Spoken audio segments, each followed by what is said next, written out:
ನಮಸ್ಕಾರ ವೀಕ್ಷಕರೇ, MN studio ಅರ್ಪಿಸುವ ವಿಶೇಷ ಸಂಚಿಕೆಗಳಿಗೆ ತಮಗೆ ಪ್ರೀತಿಯ ಸ್ವಾಗತವನ್ನು ಕೋರ್ತಾ, ನಮ್ಮ ಎಂಎನ್ ಸ್ಟುಡಿಯೋ ಕಾರ್ಯಕ್ರಮದಲ್ಲಿ ಹಲವಾರು ವಿಚಾರಗಳು, ವೈದ್ಯಕೀಯ ಕ್ಷೇತ್ರ ಇರ್ಬೋದು, ವಿಜ್ಞಾನ ಇರ್ಬೋದು, ಕ್ರೀಡೆ ಇರ್ಬೋದು, ಸಾಹಿತ್ಯ, ಸಂಗೀತ, ಹೀಗೆ ಹಲವಾರು ಕ್ಷೇತ್ರಗಳಲ್ಲಿ ಪರಿಣಿತರನ್ನ ಪರಿಚಯಿಸುವ ಒಂದು ನಿಟ್ಟಿನಲ್ಲಿ ನಮ್ಮ ಪ್ರಯತ್ನ ಇದೆ. ಇದು ನಮ್ಮಲ್ಲಿ ಬರತಕ್ಕಂತ ಈ ವಿಷಯ ತಜ್ಞರು ಪರಿಣಿತರಿರ್ತಾರೆ, ಯಾವುದೋ ಕ್ಷೇತ್ರದಲ್ಲಿ ಅವರು ಅನುಭವಿಗಳಿರ್ತಾರೆ, ವಾಸ್ತವತೆ ಇದೆ, ಈ ಒಂದು ವಿಚಾರಗಳನ್ನ ನಿಮ್ ಜೊತೆ ಹಂಚಿಕೊಳ್ಳೋ ಪ್ರಯತ್ನವನ್ನ ಮಾಡ್ತಾ ಇದ್ದೇವೆ. ಅಂದ ಹಾಗೆ ಇವತ್ತು ನಮ್ ಜೊತೆ ಪ್ರಕಾಶ್ ಪುತ್ತೂರ್ ಅವರಿದ್ದಾರೆ. ಪ್ರಕಾಶ್ ಪುತ್ತೂರ್ ಅವರು ಇಂಧನ ವಿಭಾಗದಲ್ಲಿ ಹಿರಿಯ ಪ್ರಬಂಧಕರಾಗಿದ್ದು ಸುಮಾರು 30 ವರ್ಷಗಳ ಸುದೀರ್ಘ ಸೇವೆಯನ್ನ ಹೊಂದಿದವರು, ಅನುಭವಿಗಳು. ಪೆಟ್ರೋಲ್ ಹೇಗೆ ತಯಾರಾಗುತ್ತೆ, ಪೆಟ್ರೋಲ್ನ ಈ ಇಂಧನ ಬೇರೆ ಬೇರೆ ಮೂಲಗಳು ಯಾವುದು, ಇದರ ಬಗ್ಗೆ ನಾವು ಇವತ್ತು ಚರ್ಚೆ ಮಾಡೋಣ. ಈಗ ಕಚ್ಚಾ ತೈಲ ಅಂತ ಅಂದ ಕೂಡಲೇ ನಿಮಗೆ ಮೂಡುವಂತ ಪ್ರಶ್ನೆ, ಅದು ಯಾವ ರೀತಿ ಬರ್ತದೆ ಅನ್ನೋ ಪ್ರಶ್ನೆಯನ್ನ ನೀವು ಕೇಳಿದ್ರೆ, ಕಚ್ಚಾ ತೈಲ ಅಂದ್ರೆ ನೋಡಿ, ಅದು ಒಂದು ಬ್ಯಾರಲ್ ಅಂತ ಹೇಳಿ, ನಿಮಗೆ ಬ್ಯಾರಲ್ ಅಂದ್ರೆ ಏನು ಅಂತ ನಮಗೆ ಸ್ವಲ್ಪ ಗೊಂದಲಗಳೇ. ನಿಮಗೂ ಪ್ರಶ್ನೆ ಮಾಡಬಹುದು, ಒಂದು ಬ್ಯಾರಲ್ ಅಂದ್ರೆ ಎಷ್ಟು ಅಂತ ಅಲ್ವಾ? ರೇಟ್ ಅಂತ ಬರುತ್ತೆ. ಹೌದು, ನಿಮ್ಮ ಒಂದು ಅಂದಾಜಲ್ಲಿ ಬ್ಯಾರಲ್ ಅಂದ್ರೆ ಎಷ್ಟು ಇರಬಹುದು? ಒಂದು ಬ್ಯಾರಲ್ ಅಲ್ಲಿ ಎಷ್ಟು ಹಿಡಿಬಹುದು? ಒಂದು 200. ಕೆಲವರು ಹೇಳ್ತಾರೆ 100 ಹಿಡಿಬಹುದು, ಕೆಲವರು 200. ಅವರವರ ದೃಷ್ಟಿಕೋನದಲ್ಲಿ ಒಂದು ಬ್ಯಾರಲ್ ಅಂದ್ರೆ ಇಷ್ಟು. ಆದ್ರೆ ಒಂದು ಬ್ಯಾರಲ್ ಅಂದ್ರೆ 159 ಲೀಟರ್. 159 ಲೀಟರ್ ಅನ್ನ ಒಂದು ಬ್ಯಾರಲ್ ಅಂತ ಕರಿತೇವೆ ನಾವು. ಅದು ಅಂತಾರಾಷ್ಟ್ರೀಯ ಮಟ್ಟದಲ್ಲಿ ಕ್ರೂಡ್ ಆಯಿಲ್ ಗೆ ಸಂಬಂಧಪಟ್ಟ ಹಾಗೆ. ಈ ಕ್ರೂಡ್ ಆಯಿಲ್ ನ ಬೆಲೆ ಏನಿದೆ ಅಲ್ಲ, ಅದು ಡಾಲರ್ ನ ಮೇಲೆ ನಿಗದಿ ಆಗ್ತದೆ. ಇಂಟರ್ನ್ಯಾಷನಲ್ ಮಾರ್ಕೆಟ್ ನ ಮೇಲೆ ನಿಗದಿ ಆಗ್ತದೆ.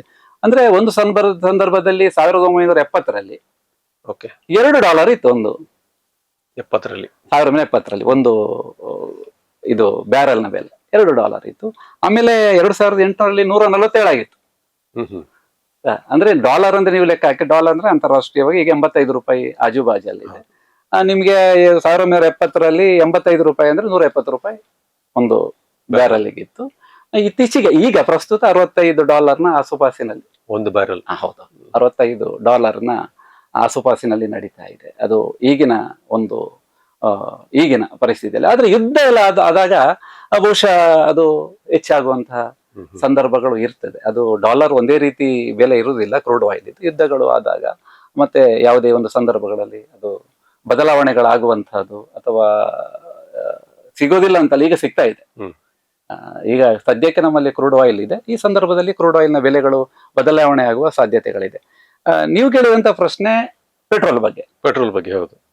ಈಗ ಅಂದ್ರೆ ಅದನ್ನ ಸಂಸ್ಕರಣೆ ಮಾಡುತ್ತಾರೋ, ಹೌದು, ಅಥವಾ ನಾವು ಉಪಯೋಗಿಸುವ ಪೆಟ್ರೋಲ್ ಹೇಗೆ ತಯಾರಾಗುತ್ತೆ? ಹೌದು.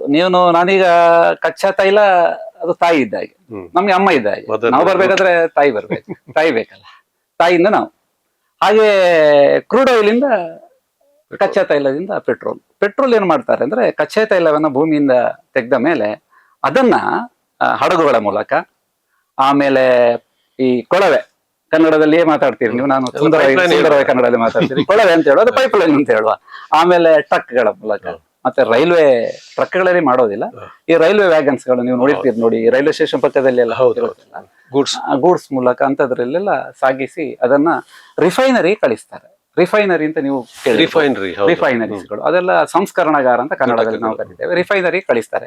ಈ ಸಮುದ್ರದ ಅಡಿಯಿಂದ ತೆಗೆದಂತ ಕ್ರೂಡ್ ಆಗಿರ್ಬೋದು, ಅಥವಾ ಬೇರೆ ಕಡೆಯಿಂದ ತೆಗೆದ ಕ್ರೂಡ್ ಆಗಿರ್ಬೋದು, ಈಗ ನಮ್ಮ ದೇಶಕ್ಕೆಲ್ಲ ಬೇರೆ ಬೇರೆ ದೇಶದಿಂದ ಬರುವಂತಹ ಆಮದಾಗುವಂತದ್ದಿದೆ. ಅದು ನೀವು ಬಂದರಿಗೆ ಇಲ್ಲಿ ನಮ್ಮ ಇಲ್ಲಿಗೆ ಪೋರ್ಟಿಗೆ ಬರುತ್ತದೆ. ಪೋರ್ಟಿಂದ ಅಲ್ಲಿಂದ ಒಂದು ಪೈಪ್ ಲೈನ್ ಜೆಟ್ಟಿ ಅಂತ ಇರುತ್ತೆ, ಹಡಗು ನಿಲ್ಲುವ ಪ್ರದೇಶ ಇರ್ತದೆ. ಆ ಪ್ರದೇಶದಿಂದ ಅದನ್ನ ನೇರವಾಗಿ ಪೈಪ್ ಲೈನ್ ಮೂಲಕ ರಿಫೈನರಿ, ಹೀಗೇನೆ ಬೇರೆ ಎಲ್ಲ ಕಡೆಗಳಲ್ಲೂ ಅಂತ ಒಂದು ವ್ಯವಸ್ಥೆ ಇದೆ. ರಿಫೈನರಿಯಿಂದ ನೇರವಾಗಿ, ಇದರಿಂದ ಹಡಗಿನಿಂದ ನೇರವಾಗಿ ಪೈಪ್ ಲೈನ್ ಮೂಲಕ ರಿಫೈನರಿಗೆ ಬರ್ತದೆ. ಅಲ್ಲಿ ಪರಿಷ್ಕರಣೆ ಪ್ರಾರಂಭವಾಗ್ತದೆ. ಪರಿಷ್ಕರಣೆ ಮಾಡಬೇಕಾದ್ರೆ ಬೇರೆ ಬೇರೆ ಉತ್ಪನ್ನಗಳನ್ನ ಪರಿಷ್ಕರಣೆ ಮಾಡ್ತಾರೆ. ಅದರಲ್ಲಿ LPG ನೀವು ಬಳಸ್ತಾ ಇದ್ದೀರಾ, ಅಡುಗೆ ಅನಿಲ ಇರುವುದು, ಆಮೇಲೆ ಪೆಟ್ರೋಲು, ಗ್ಯಾಸೋಲಿನ್, ಇದು ಬಹಳ ಮುಖ್ಯವಾದ್ದು. ಒಂದು 73 ಲೀಟರ್ವರೆಗೆ ಬ್ಯಾರಲ್ ಇಂದ, 159 ಲೀಟರ್ ಬ್ಯಾರಲ್ ಇಂದ ಸುಮಾರು 73 ಲೀಟರ್ ಪೆಟ್ರೋಲ್ ತೆಗಿಬಹುದು ಅಂತ ಹೇಳಿ ಅಂದಾಜು. ಅಂದ್ರೆ ಆಲ್ಮೋಸ್ಟ್ 40 to 50%. ಹೌದೌದು, ಅಂದಾಜು. ಯಾಕಂದ್ರೆ ತುಂಬಾ ಶುದ್ಧವಾದಂತಹ ಇದು ಅದು. ಆ ಬಳಿಕ ನೀವು ಡೀಸೆಲ್ ಅನ್ನ, ಹೌದು, ಡೀಸೆಲ್, ಪೆಟ್ರೋಲ್ ಆಯ್ತು, ಡೀಸೆಲ್ ಆಯ್ತು, ಆಮೇಲೆ ಕೆರೋಸಿನ್ ಅಂತ ಹೇಳ್ತೇವೆ, SKO ಅಂತ ಹೇಳ್ತೇವೆ, ಸುಪೀರಿಯರ್ ಕೆರೋಸಿನ್ ಆಯಿಲ್ ಅಂತ ಹೇಳ್ತೇವೆ. ಸೀಮೆ ಎಣ್ಣೆ ಅಂತ ಹೇಳ್ತೇವೆ. ಹೌದು, ಸೀಮೆ ಎಣ್ಣೆ ಅಂತ ಹೇಳ್ತೇವೆ. ಅದು ನೀಲಿ ಆಗಿದೆ ಅಂತ ಕೆಲವರು ಕೇಳ್ತಾರೆ. ಅದು ವಾಸ್ತವವಾಗಿ ನೀಲಿ ಆಗಿರೋದಿಲ್ಲ. ಅದರ ಸರ್ colour ಕಲರ್ ಬೇರೆ ಬೇರೆ ಪೆಟ್ರೋಲ್ ಕಲರ್ ಬೇರೆ, ಡೀಸೆಲ್ ಕಲರ್ ಬೇರೆ, ಸಿಮೆಂಟ್ ಕಲರ್ ಬೇರೆ, ಇದೆಲ್ಲ ಬಣ್ಣ ಅಲ್ಲ, ಬಣ್ಣ ಏನಂದ್ರೆ ಈಗ ಕೆರೋಸಿನ್ಗೆಲ್ಲ ಕಲರ್ಗಳು ಇರೋದಿಲ್ಲ, ಐಡೆಂಟಿಫಿಕೇಶನ್ ಕಲರ್ ಅಷ್ಟೇ. ಹೌದು, ಅದು ವೈಟ್ ಕೆರೋಸಿನ್. ಈವನ್ ಪೆಟ್ರೋಲ್ ಕೂಡ ಬಿಳಿ ಇರುತ್ತೆ, ಹಾಗೇನಿಲ್ಲ. ಇದು ರಿಫೈನ್ ಆಗುವಾಗ ಅದೇ ಕಲರ್, ಆರೆಂಜ್. ಹೌದು, ಆರೆಂಜ್ ಕಲರ್ ಅಲ್ಲಿ ಬರ್ತದೆ. ಆಮೇಲೆ ಕೆರೋಸಿನ್ ಆದ್ಮೇಲೆ ATF ಅಂತ ಬರುತ್ತೆ. ಏನ್ ATF ಅಂದ್ರೆ? ATF ಅಂದ್ರೆ ಏವಿಯೇಷನ್ ಟರ್ಬೈನ್ ಫ್ಯೂಯಲ್ ಅಂತ. Aviation turbine fuel. ಹೌದು. ಇದು ಯಾವುದಕ್ಕೆ ಯೂಸ್ ಮಾಡಿ? ಇದು ವಿಮಾನಕ್ಕೆ ಹಾಕುವಂತ. ಸರ್ ಇಂಟ್ರೆಸ್ಟಿಂಗ್, ಅದು ಮತ್ತೆ ಮಾತಾಡೋಣ. ಹೌದು. ಈಗ ನಮಗೆ ಪೆಟ್ರೋಲ್ ವಾಹನಕ್ಕೆ ಬೇಕಾಗಿರೋದು ಇವತ್ತು ಎಷ್ಟೋ ಲೀಟರ್. ಈಗ ನಾನು ನಿಮ್ಗೆ ನಿಮ್ಮ ಪ್ರಶ್ನೆ ನಡುವಲ್ಲಿ ಏನೇನು ಬರುತ್ತೆ ಅಂದ್ರೆ ರಿಫೈನ್ ಏನೇ ಬರುತ್ತೆ, ಒಂದು ಪೆಟ್ರೋಲು, ಆಮೇಲೆ ಡೀಸೆಲ್, ಕೆರೋಸಿನ್. ನಂಗೆ ಹೇಳಿಕೆ ಬಹಳ ಖುಷಿ ಆಯ್ತು, ಅದೇ ಕ್ಷೇತ್ರದಲ್ಲಿ ಇದ್ದವನಲ್ವಾ. ಆ ನಂತರ ATF ಬರುತ್ತೆ. ಆಮೇಲೆ ಕೆಲವು ಕುಲುಮೆ ಎಣ್ಣೆ ಅಂತ ಬರ್ತದೆ, ಫರ್ನೆಸ್ ಆಯಿಲ್ ಅಂತ ಹೇಳ್ತೇವೆ, ಕುಲುಮೆ ಎಣ್ಣೆ ಅಂತ ಹೇಳ್ತೇವೆ. ಮತ್ತೆ ಹೈ ಫ್ಲಾಶ್ ಡೀಸೆಲ್ HFHSD ಅಂತ ಒಂದು ಬರ್ತದೆ, ಅದು ನಮ್ಮ ಈ ಶಿಪ್ ಗಳಿಗೆಲ್ಲ ಹಡಗುಗಳಿಗೆ ಬಳಸ್ತಾರೆ. ಹೌದೌದು, ಅಲ್ಲ ಅದು ಉಪಯೋಗಕ್ಕೆ, ಇಂಜಿನ್ ಓಡೋದಕ್ಕೆ ಬಳಸ್ತಾರೆ. ಈ ಸಮುದ್ರದಲ್ಲಿ ಸಾಗುವಂತ ಇದಕ್ಕೆಲ್ಲ ಬಳಸ್ತಾರೆ. ಮತ್ತೆ ಫರ್ನೆಸ್ ಆಯಿಲ್ ಅನ್ನು ಹಡಗುಗಳಿಗೆ ಬಳಸ್ತಾರೆ. ಆಮೇಲೆ ಡಾಮರ್ ಇದೆ ಅಲ್ಲ, ಅದು ಬರುವುದು ರಿಫೈನ್ ಆದ. ಆಮೇಲೆ ನಾವೀಗ ಬೆಳೆಸ್ತೇವಲ್ಲ ವ್ಯಾಸ್ಲಿನು, ಈ ಎಲ್ಲವೂ ಸುಮಾರು 6,000 ಉತ್ಪನ್ನಗಳನ್ನ. ಆಹಾರದಲ್ಲಿ ಕೂಡ ಪೆಟ್ರೋಲಿಯಂ ಇದೆಯಾ?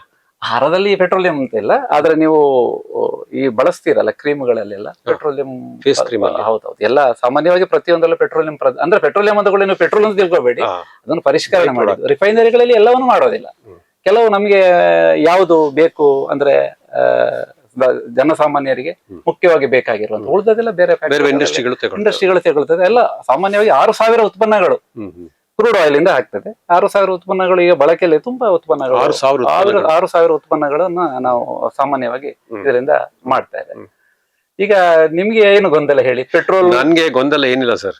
ನನ್ಗೆ ಪೆಟ್ರೋಲ್ ಹೇಳಿದ್ರಿ, ಪೆಟ್ರೋಲ್ ಬಗ್ಗೆ ನಂಬಿಕೆ ಇದೆ, ಪೆಟ್ರೋಲ್ ಯೂಸ್ ಮಾಡ್ತೀವಿ, ಪೆಟ್ರೋಲ್ ಇಷ್ಟು ಟ್ರಾನ್ಸ್ಪೋರ್ಟೇಷನ್ ಸಿಸ್ಟಮ್ ನಡೀತಾ ಇದೆ. ಹೌದು, ಈ ಅತ್ಯಮೂಲ ಸ್ವಾಭಾವಿಕ ನೈಸರ್ಗಿಕ ಇರತಕ್ಕಂಥ ಈ ಪೆಟ್ರೋಲ್ ನ ಅಂದ್ರೆ ಕ್ರೂಡ್ ಆಯಿಲ್ ಹೇಳಿದ್ರಿ, ಅದರ ಬೇರೆ ಬೇರೆ ವಿಭಾಗಗಳು ಮುಂದಿನ ಸಂಚಿಕೆಯಲ್ಲಿ ಮತ್ತೆ ಮಾತಾಡೋಣ. ವೀಕ್ಷಕರೇ, MS ಸ್ಟುಡಿಯೋದಲ್ಲಿ ಈ ಇಂಧನ ಮೂಲ ಮಾತ್ರ ಅಲ್ಲ, ಬೇರೆ ಬೇರೆ ವಿಚಾರಗಳ ಬಗ್ಗೆ ನಾವು ಚರ್ಚೆ ಮಾಡ್ತೀವಿ.